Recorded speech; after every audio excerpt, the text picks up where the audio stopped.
Student, I am Banpal Maurya. Today in class 11, we revised the phylum Porifera and Silentata. आज हम लोग phylum Porifera और Silentata का revision करेंगे। तो सबसे पहले हम देखते हैं phylum Porifera। phylum पोरीफेरा, ठीक है। फाइलम पोरीफेरा नाम डेराइव्ड फ्रॉम, पोरीफेरा का मतलब यही होता है, पोरी मतलब पोर और पोर मतलब होता है छिद्र। इसको पोर मीन्स क्या होता है? छिद्र। और फेरा मीन्स होता है फेरा मीन्स होता है सरफेस, ठीक है। ऐसे एनिमल्स जिनकी पूरे बॉडी सरफेस पर पोर पाए जाए उनको पोरीफेरा कहते हैं, ठीक है ना। तो हम ये कह सकते हैं कि फाइलम पोरीफेरा इंक्लूड पोर बियरर ऑर्गेनिज्म, यानी पोर बियरिंग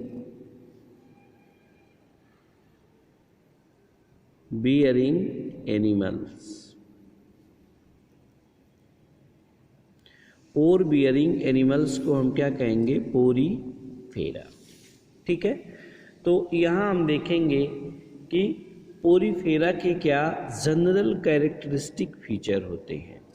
तो पोरीफेरा फाइलम में पाए जाने वाले जितने भी एनिमल्स होते थे उनकी बॉडी के पूरे सरफेस पर स्मॉल माइन्यूट छोटे छोटे पोर पाए जाते थे, जिसको हम ऑस्टिया कहते थे। और वह ऑस्टिया एक स्पेशल टाइप के कैविटी में ओपन होती थी, जिसको हम स्पंजोसील कैविटी कहते हैं। और whole cavity open outside through a large pore that is called osculum. तो इस प्रकार से हमें कह सकते हैं कि Porifera include those animals which have pore, minute pore around their body surface। तो ये जो पोरीफेरा के एनिमल्स होते हैं, जितने भी पोरीफेरा के एनिमल्स होते हैं वो सभी कैसे होते हैं? एक्वाटिक। कैसे होते हैं? एक्वाटिक। मैरीन यानी खारे पानी में पाए जाते हैं। फ्यू आर फ्रेश वाटर, जिसमें से कुछ कहाँ पाए जाते हैं? फ्रेश वाटर में। और फ्रेश वाटर में पाए जाने वाले को हम क्या कहते हैं? एग्जाम्पल के तौर पे स्पॉन्जिला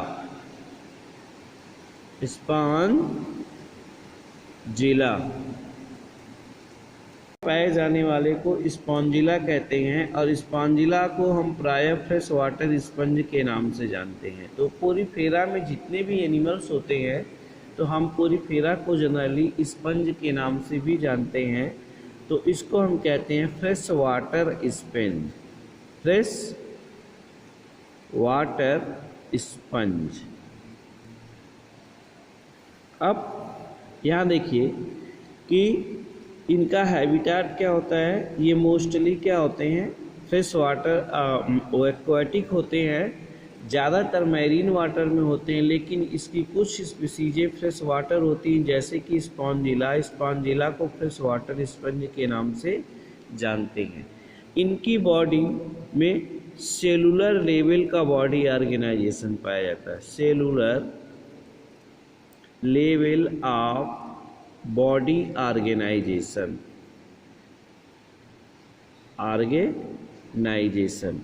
इनकी बॉडी में सेलुलर लेवल का क्या होता है? बॉडी ऑर्गेनाइजेशन पाया जाता है। बॉडी में 2 लेयर होती हैं, इसलिए डिप्लोब्लास्टिक होती है।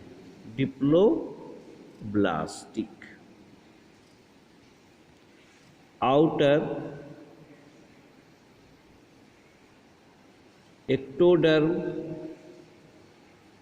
Inner endoderm. आउटर क्या होते हैं? Ectoderm, inner endoderm. इस फाइलम में पाए जाने वाले जितने भी एनिमल्स होते हैं वो एसिमेट्रिकल होते हैं। जनरली क्या होते हैं? एसिमेट्रिकल। एसिमेट्रिकल का मतलब इनकी बॉडी को किसी भी प्लेन पर दो बराबर भागों में इक्वली डिवाइड नहीं किया जा सकता सेंटर से। जब बॉडी को सेंटर से किसी भी प्लेन पर दो बराबर भागों में नहीं डिवाइड किया जा सकता तो उसको एसिमेट्रिकल एनिमल्स कहते हैं। ठीक है, तो इनकी बॉडी जनरली क्या होती हैं? एसिमेट्रिकल होती हैं और ये सेसाइल फॉर्म में पाए जाते हैं। सेसाइल मतलब किसी आधार से चिपके हुए होते हैं। ठीक, इसमें जो माइन्यूट पोर होते हैं उस माइन्यूट पोर को हम ऑस्टिया कहते हैं। जो माइन्यूट पोर पूरे बॉडी सरफेस पर पाए जाते हैं उसको हम ऑस्टिया कहते हैं। क्या कहेंगे? ऑस्टिया। और ऑस्टिया को ही हम प्रायः माउथ कहते हैं।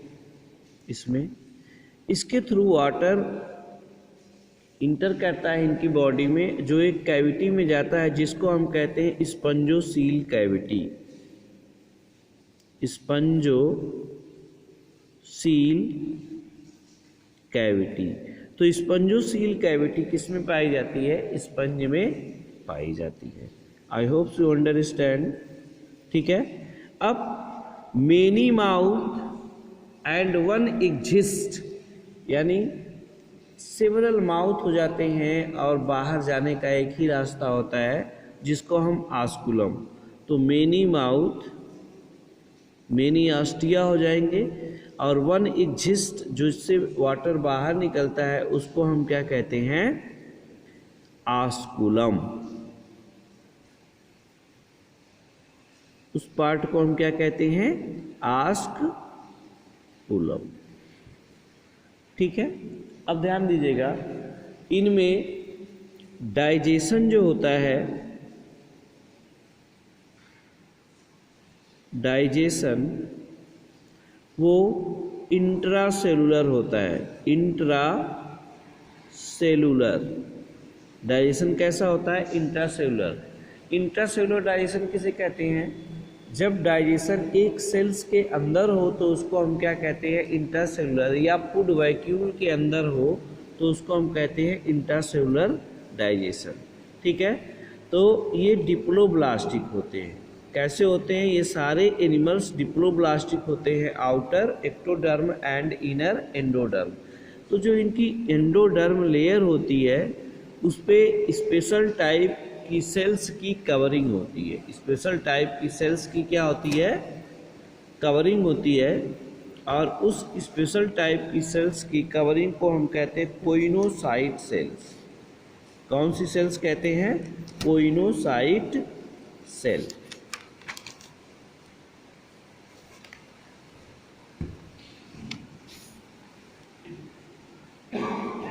उसे हम क्या कहते हैं? Choanocyte cells. ये इसका स्पेशल कैरेक्टरिस्टिक फीचर होता है, कोइनोसाइट सेल। और इसका शेप कुछ इस प्रकार से होता है, ऐसे।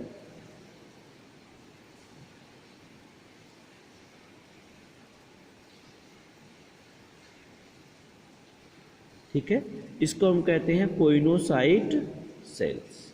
अब इसमें जो रेस्पायरेशन होता है इसके जनरल बॉडी सरफेस के थ्रू होता है। रेस्पायरेशन कैसा होता है? जनरल बॉडी सरफेस के थ्रू होता है। एक्सक्रीशन जो होता है वो भी जनरल बॉडी सरफेस के थ्रू होता है।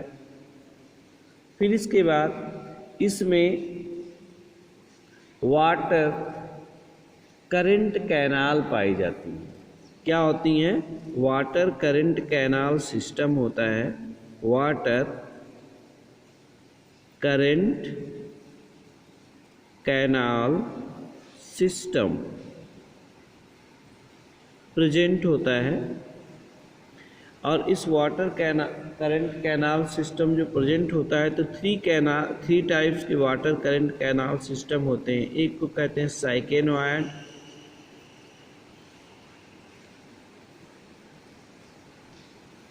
दूसरे को कहते हैं एस्केनॉइड। एस्केनॉइड सबसे सिंपल है, एस्केनॉइड होता है, फिर साइकेनॉइड, और तीसरा जो होता है उसको हम कहते हैं ल्यूकेनॉइड। ल्यूकेनॉइड, तो थ्री टाइप्स का इसमें कैनाल सिस्टम पाया जाता है। इनमें सर्कुलेटरी सिस्टम जनरली एब्सेंट होता है, नर्वस सिस्टम नहीं पाया जाता, वो भी एब्सेंट होता है। रिप्रोडक्शन जो होता है इनमें फ्रैगमेंटेशन एंड बडिंग के द्वारा होता है। Reproduction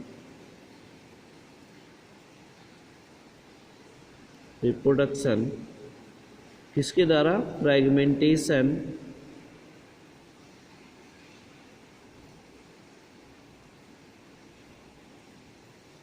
budding and gemmule formation.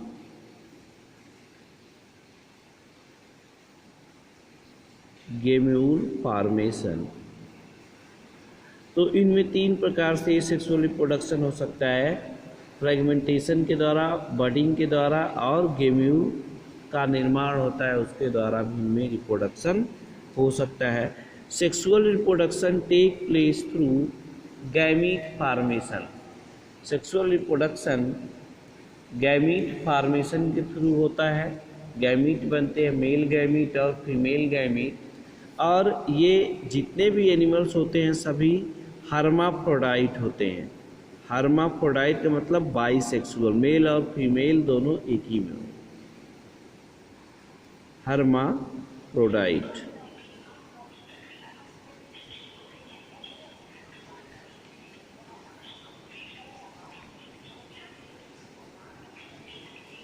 Hermaphrodite, ठीक है।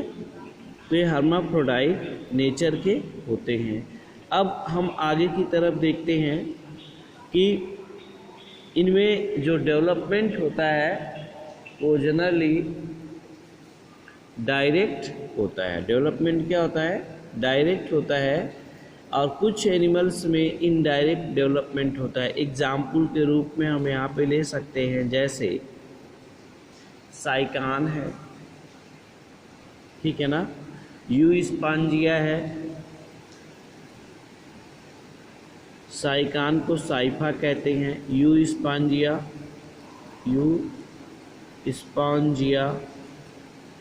इसको बाथ स्पंज कहते हैं। इसको बाथ स्पंज इसलिए कहा जाता है, इसको बाथ स्पंज यूस्पांजिया को इसलिए कहा जाता है क्योंकि इससे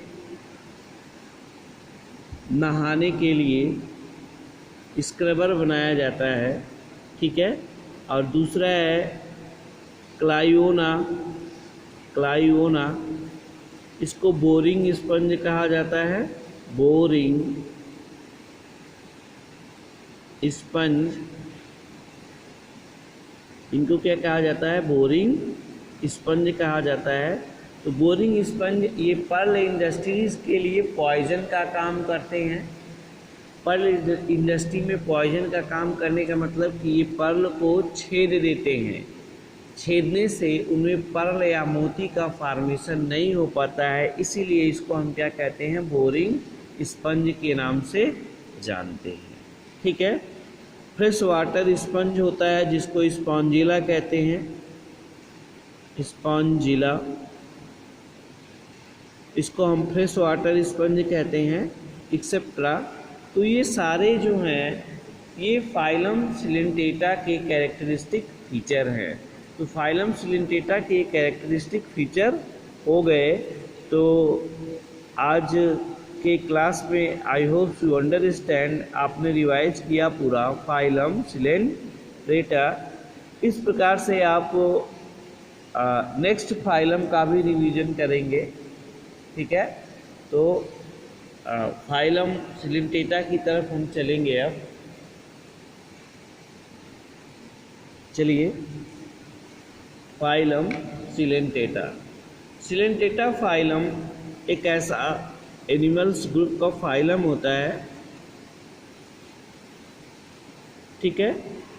और इस फाइलम में एक स्पेशल काइंड की सेल्स पाई जाती हैं जिसको हम कहते हैं नाइडोब्लास्ट सेल्स या निमेटोसाइट सेल्स, या उसी को स्टिंगिंग सेल्स के नाम से जानते हैं, जिसमें एक स्पेशल टाइप का सबस्टेंस बनता है जो किसी भी एनिमल्स को पैरालाइज करने के लिए रिस्पॉन्सिबल होता है, जिसको हम हिप्नोटॉक्सिन कहते हैं।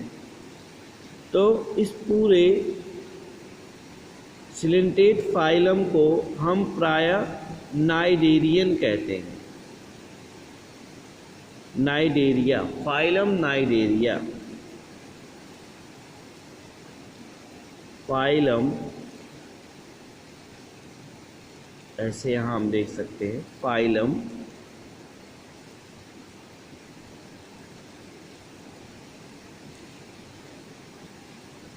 नाइडेरिया। तो नाइडेरिया फाइलम को सिलेंटेट हम कहते हैं, ठीक है। इसका सबसे पहला है कि ये क्या होते हैं, सेसाइल फॉर्म में होते हैं। सेसाइल मतलब सेसाइल भी होते हैं और फ्री लिविंग भी होते हैं। फ्री लिविंग, ठीक है, सेसाइल फॉर्म में होंगे, फ्री लिविंग होंगे, और साथ ही साथ ये किसी सबस्टेट से अटैच्ड फॉर्म में भी पाए जाते हैं, लगे हुए भी होते हैं। तो that is a form into forms, यानी ये दो फार्म बनाते हैं, ठीक है। तो ये पॉलीमॉर्फिज्म शो करते हैं। न्यूट्रिटिव जो है इनमें एक पाया जाता है, न्यूट्रिटिव, न्यूट्रिटिव सेसाइल फार्म, इसको हम पॉलिप कहते हैं, जो हमेशा फिक्स्ड होता है। एंड फ्री मूविंग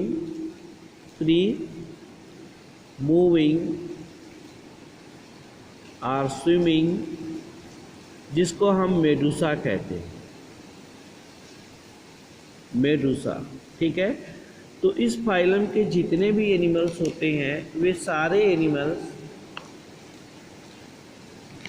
डिप्लोब्लास्टिक होते हैं, यानी दो लेयर से मिलकर बनी होती है इनकी बॉडी वॉल, और या पूरा बॉडी इनकी दो लेयर से बनी होती है, outer ectoderm and inner endoderm.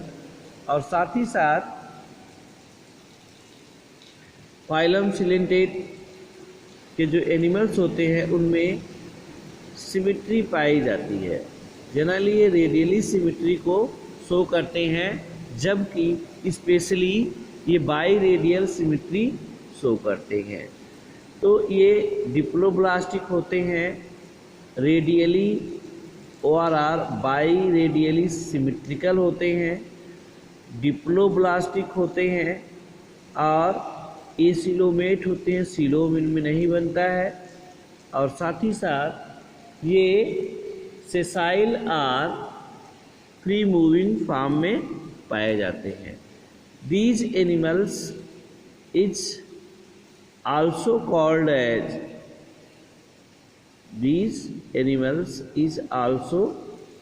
as a special kinds of animals that have a cavity into the body। इनके बॉडी के अंदर एक कैविटी पाई जाती है जिसको हम कहते हैं गैस्ट्रोवैस्कुलर कैविटी और सिलेंट्रॉन कैविटी। तो इनमें क्या होती है, गैस्ट्रोवैस्कुलर कैविटी और coelenteron cavity present. Gastrovascular cavity ORR coelenteron cavity are present, ठीक है। ये इनका जो फीडिंग होता है वो एक कार्निवोरस नेचर के होते हैं। कैसे होते हैं, कार्निवोरस,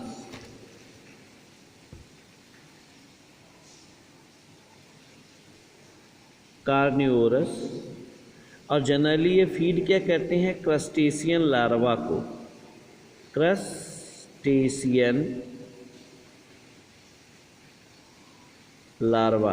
तो ये क्रस्टेशियन लार्वा को फीड करने का काम करते हैं। नेक्स्ट है कि इनमें जो डाइजेशन होता है वह इंटरसेलुलर डाइजेशन होता है, फूड वैक्यूल में नहीं होता है, बल्कि कहाँ होता है, कैविटी के अंदर होता है। तो उसको हम इंटरसेलुलर या एक्स्ट्रा सेलुलर डाइजेशन कहते हैं। डाइजेशन आर इंटरसेलुलर और आर एक्स्ट्रा सेलुलर। ठीक है, आगे इनमें gastrovascular cavity present, gastrovascular cavity present होती है। ठीक है, और इसी को हम कहते हैं सिलेंट्रान कैविटी, सिलेंट्रान कैविटी। तीसरी बात यह है कि इस फाइलम के जितने भी एनिमल्स होते हैं उन सारे एनिमल्स में मीजोहिल पाया जाता है in between ectoderm and endoderm. ठीक है, तो आगे इनमें एक ही ओपनिंग होती है जिसको हम माउथ हाइपोस्टोम पर पाया जाता है, टेंटिकल पाए जाते हैं, tentacle. It is show polymorphism, ये पॉलीमॉर्फिज्म को शो करते हैं, शो पॉलीमॉर्फिज्म, यानी कई रूपों में ये पाए जाते हैं। और फिर इसके बाद हमें कह सकते हैं कि इनमें एक्सक्रीशन और gaseous exchange general body surface के थ्रू होता है, जबकि डाइजेशन और सर्कुलेशन का कार्य गैस्ट्रोवैस्कुलर कैविटी के द्वारा परफॉर्म किया जाता है। फर्टिलाइजेशन एक्सटर्नल और इंटरनल होता है। डेवलपमेंट इनमें डायरेक्ट नहीं बल्कि इनडायरेक्ट होता है।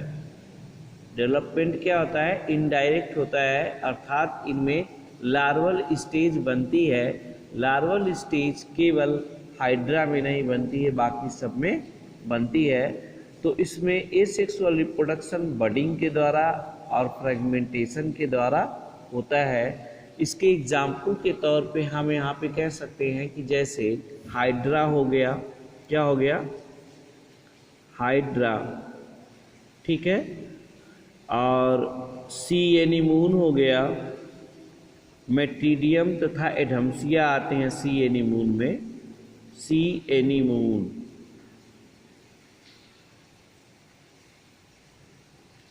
मेट्रीडियम, एडम्सिया, और फिर इसके बाद आपका आरेलिया हो गया जिसको जेलीफिश कहते हैं, आरेलिया। ठीक है, फाइसेलिया हो गया जिसको प्रोटिग्यू मैन ऑफ वार इसका कॉमन नेम होता है। पेनेटुला हो गया, गार्गोनिया हो गया, ये सारे क्या हैं, सिलेंटेट के एनिमल्स हैं। तो I hope you understand the phylum Porifera and Coelenterata. Next day we revise the other topic. तब तक के लिए धन्यवाद।